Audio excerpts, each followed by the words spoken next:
Florida Road Tripping. On my channel, I'll be sharing places I travel and visit in Florida and beyond.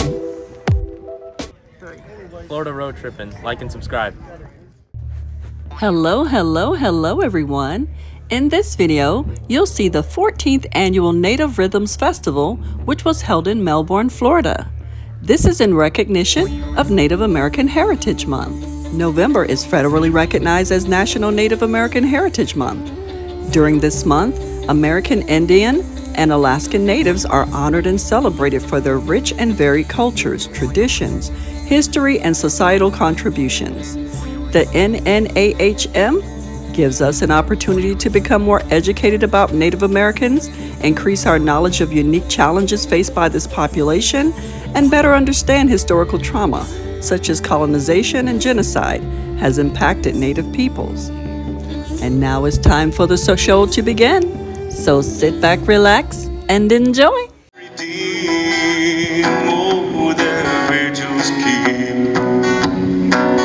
I'm going there to see my mother. She said, I'll meet you, baby, when you come home. You know I'm going over Jordan.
how native people got to the islands in the ocean long before they arrived. Tomahawks. All right, here's a tool we had way back. Everybody say it with me. Pump drill. Pump drills are used to make jewelry, beads, all kinds of stuff. As I push down, the drill begins to spin. The round thing you see is a counterweight. As I push down and let off, it winds the drill back up. At the very, very bottom is a sharp piece of flint. That flint is the drill bit. And if I don't like this one, we can take it out and put a different one on. That's called socketing. And it's very simple. One's round, one's square. They fit together, they lock, and it works perfect. This is how we would drill into shells to make beautiful carvings. The carvings you're about to see would be worn to show a person's position in the tribe. Are you a chief? Are you a clan mother? Maybe your job is a firekeeper. Or maybe you're like me, a storyteller, huh? We might mark on that shell using a tooth. In this case, a beaver jaw. That beaver's tooth is very sharp and very strong. And I'll scratch and scratch over and over and over until I mark that shell. And like the paint I'm wearing on my face today, the natural earth tones, we would rub them in there and mark that shell so you would know who we are. And that would be like identification badge. Who are you? What clan are you? What tribe you belong to? We might know by these shells, or maybe by your tattoo, or your haircut even. Long ago, there were many traditions amongst us. But things like this was commonly, well, there was no skateboards and Nintendo back then. But check it out. There's Barbie's grandma and Ken's grandpa. And there's baby Barbie. And when the girls were real little, Mom and Grandma and aunts would spend lots of time with the young girls teaching you how to take care of this doll. By you learning to sew clothing for your doll, you learn to sew. By you learning to make food for your dolls, you learn to cook. By you learning to take care of a house for your dolls, you learn to take care of a home. And you know, in our villages on the eastern United States, and even in the West, it was the women who were the keepers of our homes. And the girls, well, they were taught to be a good mother because of these dolls. Now, in the boys' case, the boys were not allowed to marry anybody from their villages. That would be their family members. And so the boys would find their wives in a separate village because you don't want to be marrying into your family. And so they would have to go there and live, making the girls the owners of the home. We were matriarchal. Nothing's changed, huh, guys? Yeah, it's still that way. You guys aren't saying nothing, huh? Yeah. Anyways, the boys had to learn skills of hunting because they were going to be in the woods. They were the warriors. Not saying girls don't know how to shoot bow and arrow, because they did, sometimes even better than the boys. But the boys' job was to put food on the table. And you can't do that unless you know how to use the weapons. And so teaching you the aiming skills was a lot of the games that you played, like marbles with a spear. Now the object was to hit this or hit this hoop to see who could hit something moving on the ground. Now these stones taught the skills of hitting and aiming your spear, so by the time the boys were old enough to use a spear, they were pretty good at it from playing games that taught them. At first the boys' job was to be a garden hunter. You're not allowed out there with the bears yet. If you're too young, you stay in the garden and hunt squirrels and birds and put food on the table that way. When Grandma sees you've done a good job and you're old enough, well then we'll let you go in the woods. At first, you probably won't be shooting no deer. You'll be chasing a lot of them because you'll be lined up in the woods with all your friends, with your bows and arrows running through the woods, hooping and hollering like boys do so well. Your job was to chase the deer because over there is where the best shooter is. He's dressed with a deer skin on his back. The face of the deer's a mask, and this allows him to get in close and get a good shot with his bow and arrow. And so the boys had a participation in that, but they had to earn that right to go into the woods, and that was skills that taught them how to be good hunters. The boys had to learn to carve wood, because that's a skill you're going to need. The boys had to learn to make bird whistles.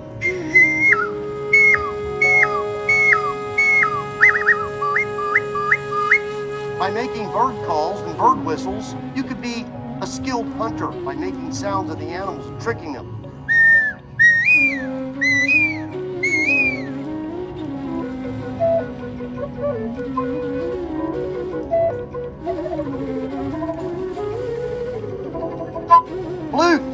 That's how that got started.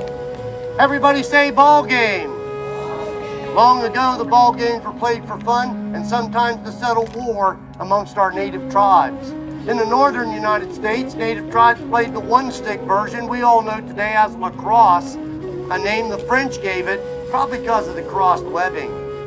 In the southern United States, our version, the tribes down here, was a two-stick version. Tribes like the Creek, Cherokee, Choctaw, Chickasaw, Seminole, the tribes of the South, we played the two-stick version. The idea was to catch this ball when the medicine man tosses it into the air and using the sticks to control the ball. You could not use your hands. Anybody caught using the hand, boy, we would be all over him with our sticks. Now he had some sticks too, he might knock us back. And this game was kind of rough. People did get hurt and sometimes people got hurt and killed. But it wasn't played all the time like that. Sometimes it was just played for fun, where the children and women would be allowed to play too. But when the warriors played the warriors of another village, this game wasn't a fun game. It was like going to war. And that's why we nicknamed the game Little Brother of War, because the ball games were sometimes used to settle our disputes. And when that don't work, you guys ready to see the weapons? 3 people. Do you guys want to see the weapons? Well, that's more like it. Next time, say so the first time. All right. Now, the first weapons go back to cave people. These guys were wondering about caveman. Check it out, guys. Look at this. Noggin knockers. Beating sticks. Strikers. These were the first weapons of man all over the world. Here in Florida, in the 1830s, the Seminoles were known to carry war clubs in their belt. The next war club you're going to see is a copy of a Calusa. The Calusa tribe of South Florida. And yes, those are shark's teeth in there, glued with a tree sap glue. Everybody say strikers. Strikers. And then somebody invented another weapon. Everybody say stabbing. That was the first spear, stabbing. A sharp stick, heated in the fire, hardened it, made it better, and that was the first spear. And then the smart people showed up. And when the smart people said, take those rocks that are sharp and take those bones of the animal and tie them together, now you have what? Socketing. Remember that? There you go. There's the first socketing in the world. Back to caveman. And so when the smart people did it, the other people went, why didn't I think of this? And pretty soon it began to spread everywhere. You know who the smart people are, guys, right? Who? You? No. Your elders, your teachers. That's the smart ones. That's how they got to be the leaders. He is, and he's a smart one. Now, you can work hard and maybe someday you'll be a smart one, but right now, pay attention. Whenever we ran up and stabbed this would stick into the woolly mammoth. Is that your name? Woolly mammoth? No, okay. Well, guess what the smart people taught us how to do? Throw a spear. And when people started throwing a spear, they stopped making it big and heavy, and they started making spears better that flew through the sky a lot better. Look at how light that is. That's river cane. River cane is a native plant before bamboo was brought to America. River cane was used to split and make walls of houses, river cane baskets, and the first flutes, they were river cane, just like those little bird whistles. The arrowheads were a lot smaller now. We don't want a big giant arrowhead. We want a small one. And that small arrowhead hits the animal, sticks in, this part falls off on the ground. The woolly mammoth takes off across there with this in him, bleeding, leaving tracks. When the hunter gets there, yeah, he's going to follow. But first, he's going to pick up this arrow. And what's he going to do? He's going to reload. He's going to have a whole bunch of those arrowheads inside of his pouch. And he'll be ready to reload and use it again. And so if I throw a spear is better than getting up close and stabbing, wouldn't you agree? Yes. So let's throw a spear and see how far it will go. Are you ready? I've got one right here we're going to use for practice. We'll throw this one.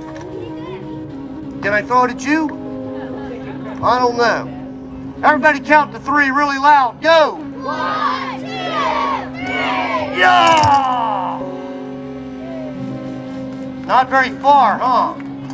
Not the great glorious throw you thought it was going to be, huh? No, because my arm's not very long. You see, if I want that spear to go far, I've got to make my arm longer. And this is what the smart people brought next. Everybody say it with me. Addle, addle. The addle is all over the world. People had it. It's a hook, and the hook fits where? Right on the back of the spear. So now when I throw, this will become an extra length of my arm. Are you guys ready to see how it works? Yeah. You don't sound like it. You're starting to sound like you're ready to go home. Yeah. There you go. All right, let's try one with the addle. Count loud. 1, 2, 3. Wow, how about that? A lot better, wouldn't you say? Say it, addle. You know what happened next, don't you? The smart people showed up again. Except this time, theirs was better than ours. It was bending. Look at that bending. You see that? Let's see what that one can do. All right, let's get this big one out and throw it. All right, everybody, here we go. Nice and loud. 1. Whoa! I'm a woolly mammoth and I took out a squirrel. Well, using that bending stick is going to lead us to our next invention in the world. What's it called, everybody? The bow. At the end of the Ice Age, the bow becomes a new weapon all over the world. Here in the southeast, our bows are very long. We hunt by walking and stalking. But out west, where they ride the horse up into the buffalo herd, their bow became very short, so they could quickly move it from one side to the next and shoot that arrow. Now our arrow's not going to stay big and long no more. They're going to get small, and now we're going to need a place to carry them all. A quiver. The quiver you're looking at is made from the skin of an alligator garfish. And check out those arrows, everybody. Yeah, flint, rocks, all types of different bones of animals. There's the scale of the garfish. There's a shark tooth right there. Wow. We can't shoot them. Too dangerous. Too dangerous. So I went and did a little hunting the other day at this new trading post. Don't tell Trader Joe. But it's called Walmart. Yep. And I got some practice arrows. So what do you say we shoot them instead? Is that a yes or a no? Yes. All right, then let me teach you how to count to 3 in my tribe. Everybody say 1, Hungen. 2, Hakolin. 3, Dochinen. Hungen, Hakolin, Dochinen. Now the louder you count, the higher up in the air I'm going to shoot this arrow. You want to see it go high, right? All right, here we go. Hungen. That's not loud. Hungen! Hakolin! Dochinen! Wow! Look at that arrow! Whoa! Aren't you glad you didn't park where you weren't supposed to? Let's do it again. What do you say? Hungen! Hakolin! Dochinen! Squirrels out there making plans to get my corn tonight. I'll teach them. Well, you know, this next shot I'm going to shoot for you, the arrow doesn't go that far. I'm going to pull it back at the same length, but it doesn't go far. See the feathers? The feathers make a lot. If you see the feathers with 3, that's a western fletch. If you see the feathers with 2, that's an eastern fletch. A lot of times you'll see the feather where they're curved. That causes the arrow to spin. This whole idea of a spinning arrow, something learned in the Americas by native people, is something that'll later lead to the bullet spinning from a gun. In the oldest language ever spoken here. Hello, how are you doing today? It was a lot different than just saying how. We don't really say how. But there is a tribe that does say how. You probably live with them. I like to call it the TV tribe. Yep. Well, that's the purpose of my program, is to take you on a journey back in time and teach you the differences of our tribes of the East and West, and what's real and what's from television. I introduced myself, ha-ha closely. Say that. Which is the tall grass of the swamp, very sharp like the blades of a saw. Sawgrass, that's me, Jim Sawgrass. But don't forget my new last name. That's right, .com. Yeah, you can check it out if you don't believe me. Well, anyways, I travel all over and I'm honored to be here as part of the festival this week. And I'll take you on a journey back in time. The East meets the West. In the picture you saw me and my partner, East meets the West. He is unfortunately not able to make it this week. He is over in Saudi Arabia working. I heard he was chasing a herd of buffalo over there, that Comanche. Anyways, in the Western Prairie is what the house that most of us think of when we think native, the teepee. Well, teepee is a word in the Lakota language, and there was about 30 or 40 tribes in the prairie that lived in this style of home, and they all had a word in their language for it. The word teepee is Lakota, which is the South Dakota, North Dakota people, and they had this word, and that means the dwellings. The original ones were made of buffalo hides, but by the 1800s they started getting the covered wagon covers, the cloth, the soldier tent coverings, and they started making them out of cloth. It went from weighing 400 pounds in buffalo hides to about 50 pounds in cloth, and carrying everything. Giant dogs, big dogs, were used to pull sleds known as travois across the grasslands to follow the buffalo. When this was made of buffalo hides, it would take about 10 buffalo skins to make a dwelling.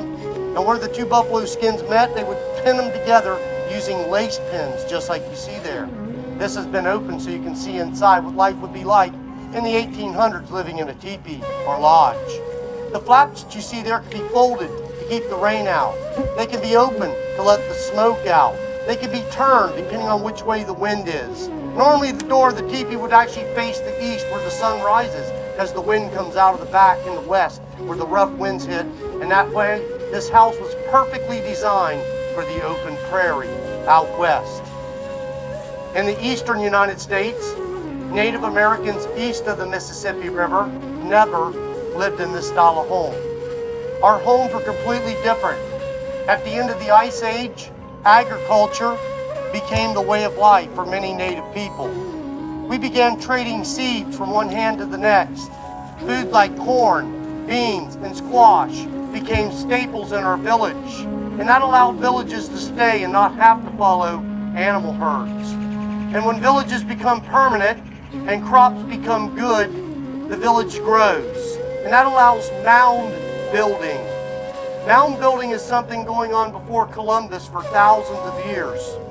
All over the eastern United States, from the Great Lakes down to Florida to Mexico, mound building. These were cities where many people lived in one spot.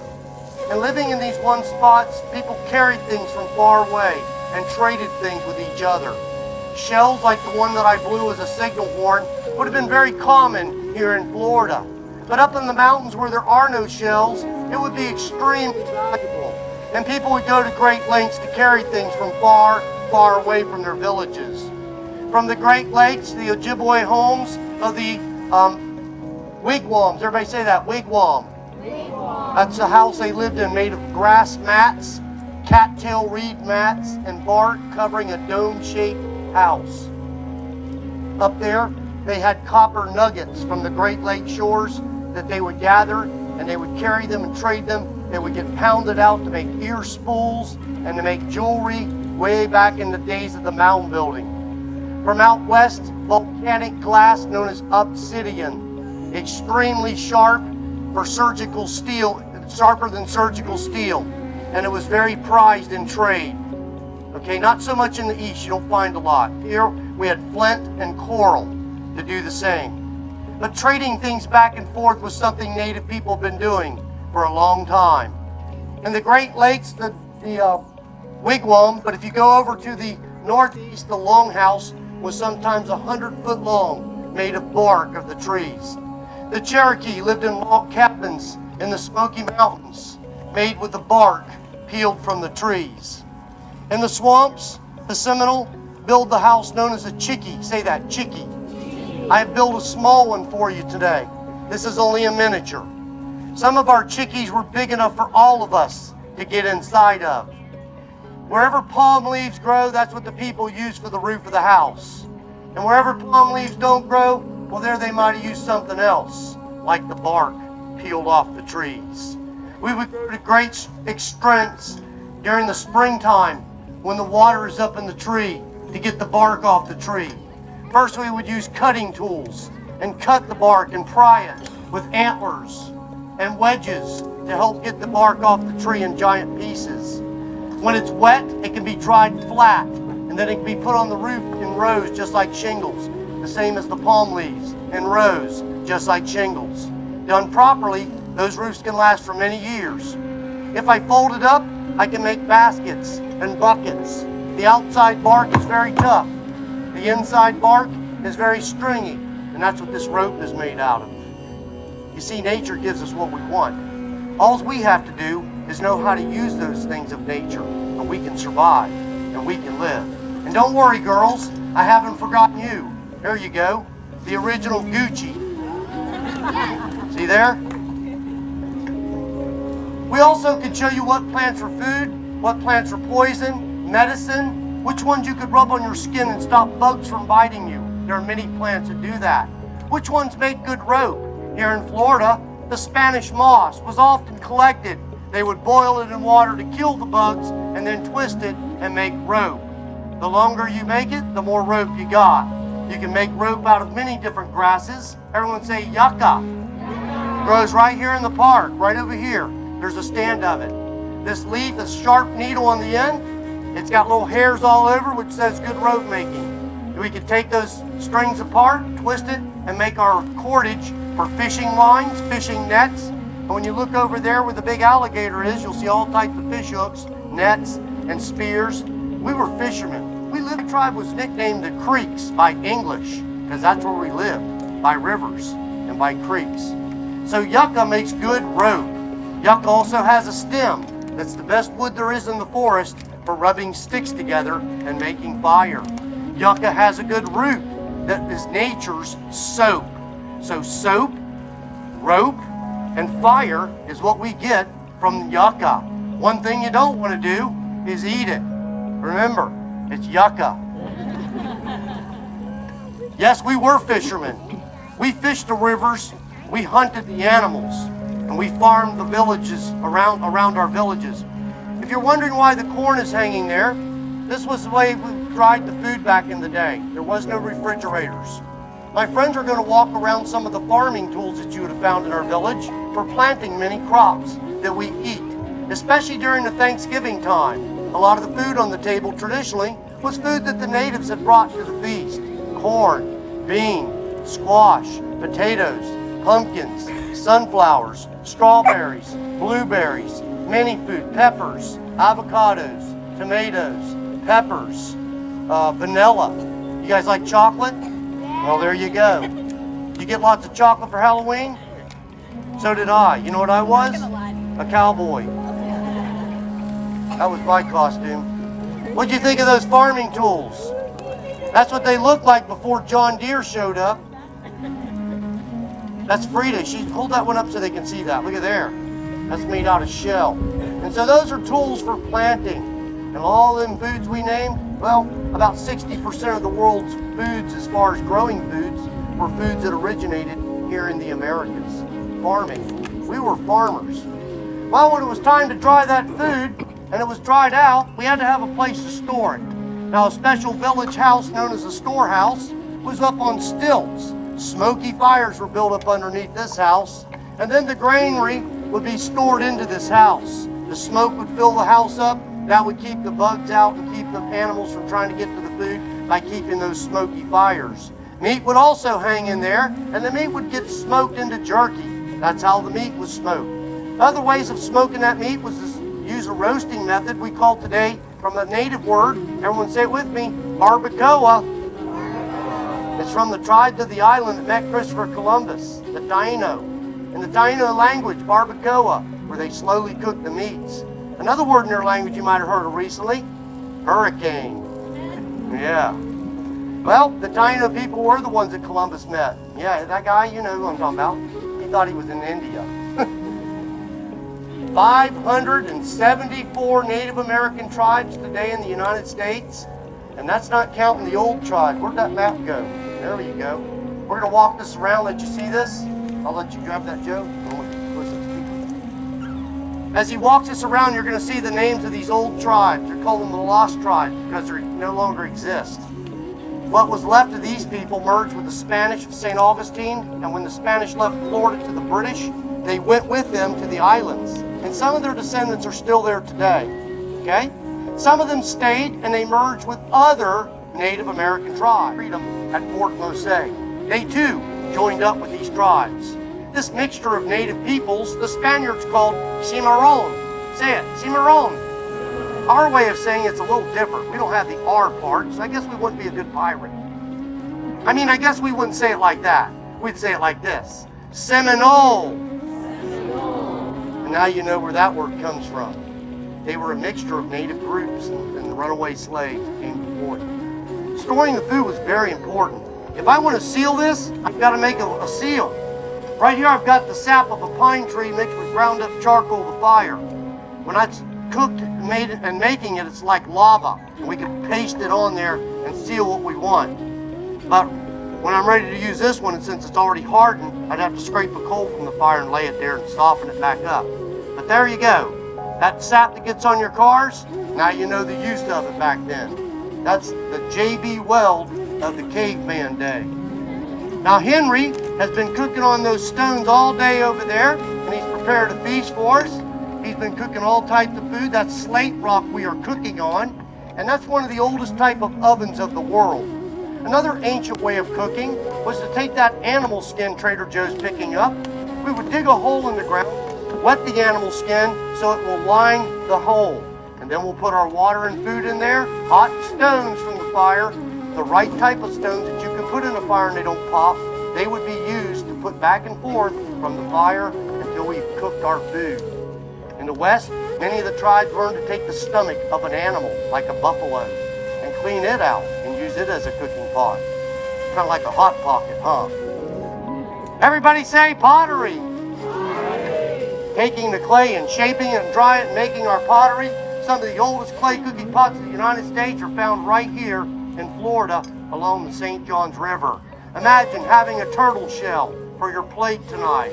Or how about a seashell for your drinking cup? And when it's time to eat, we might blow a shell and let you know. If not, you're going to be late. Well, everybody, say hunting. When we killed the animals, it wasn't to be mean. And long before we hunted, ceremonies and dances were done to honor these animals we're going to kill. First, the hunter would use everything from these animals. We're not going to throw nothing away. The animal's skin becomes leather. If I dry it in the sun, it gets stiff, like this. Everybody say rawhide. You can make things out of rawhide too, like the drum that you heard up there, that's rawhide.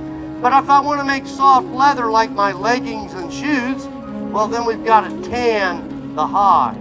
That don't mean get a whipping, but that means we're going to use tannin. And tannin is found in lots of things of nature, like raw eggs, or the acorns of a tree, or the bark of an oak tree. But something every tribe knew was you could take the brain of an animal and use the tannin and rub it in and cure the hide, and then wash it out and make the softest leather you'll ever touch. And don't worry, the brains are not on there no more. We washed them out. We might take that animal's hair and use it on the hide as a rub. Animal hoof, animal horn, like a buffalo horn, animal skin, like fish skin.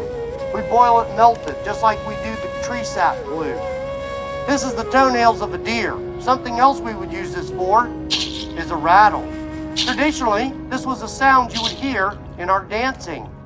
But as the Europeans arrived with those strange animals I mentioned earlier, we started hearing a different sound. A bell. We thought Santa was coming. It was those Spaniards and their horses and their strange animals. And when we first heard it, it was scary. No one had ever seen such a beast before, much less somebody riding one. But then we learned about these animals, and tribes out west very quickly adapted to the horse. In the east, we learned about them and used them as well. They started using bells too.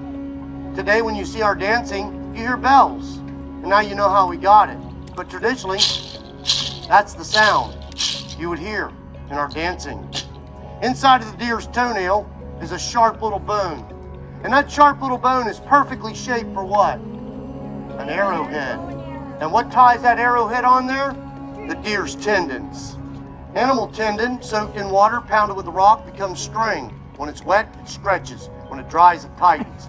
All over the world, this is how people didn't kill the animal for fun, but so they could live and so they could survive.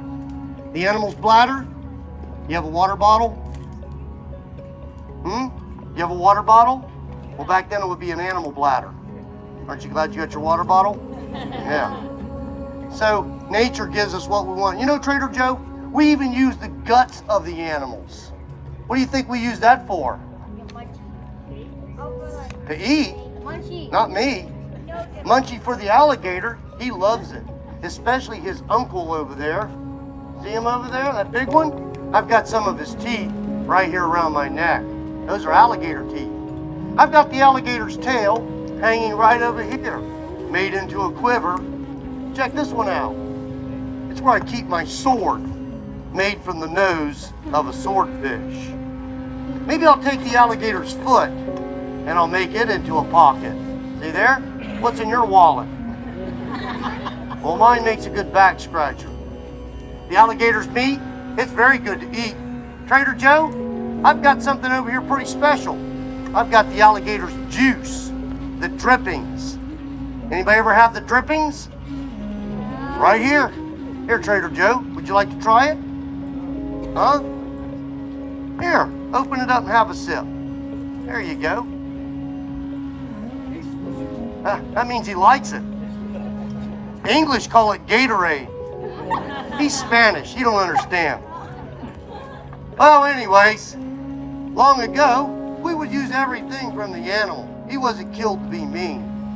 Farming, through fishing, through hunting, and of course gathering. Nature gives us what we want. We had learned to break rocks and shape rocks for thousands of years. And where you live today, well, native people lived there at one time, and they probably left something in the ground. You never know. There's not a spot you can go in Florida that native people haven't been. The Timucua and the Iais tribes here in this area would have had lots of knives for cutting, using those blades of coral and flint, adding handles like the two I have here, made from the jawbones of alligators. Everybody say tomahawk. Tomahawk is a native word for axe. This one I have are made of stone, but in Florida, more common were ones made of shell. And it's just as strong and just as sharp. But understand, either one of them, if I start chopping on the big pine tree back there, they would break. So how would I bring down that tree? Fire. I'll build a fire at the bottom, whatever side I want the tree to fall to. The fire, by burning at the bottom and using my blowpipe as a blow torch, I can blow my air and burn a cavity of the tree out without the fire going up the tree by packing mud and clay and keeping the trunk wet and burning only at the bottom. Once the tree's down, I don't chop it in half, I burn it in half. Once I got the log the size I want, I don't chop it out, I burn it out. And that's how we would build a canoe, burning it. Once we burn out one spot, then we chop out the burn spot. We start hitting the hardwood, stop chopping, scrape them coals over there, and burn it again. Okay, we've come to the end of another video. I do hope that you did enjoy. Don't forget to like, share, and subscribe. Stay tuned to my channel to see where I'll go next. Until next time, bye. Thanks for watching. Don't forget to like, share, and subscribe.